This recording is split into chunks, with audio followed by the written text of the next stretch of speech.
செஞ்சுக்கிட்டோம்.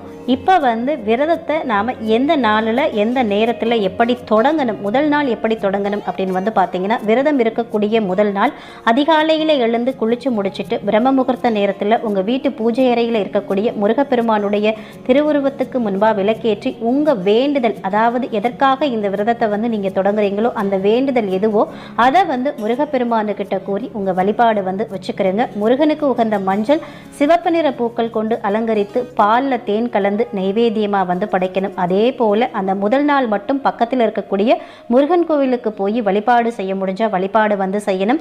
காலையிலும் மாலை நேரத்திலும் முருகன் கோவிலுக்கு போய் வழிபாடு செய்யக்கூடிய வாய்ப்பு இருக்கிறவங்க நீங்கள் கோவிலில் போய் வழிபாடு செய்யலாம். கோவிலுக்கு போக முடியலை அப்படின்னாலும் தவறு கிடையாது. உங்கள் மனமேதான் கோவில்.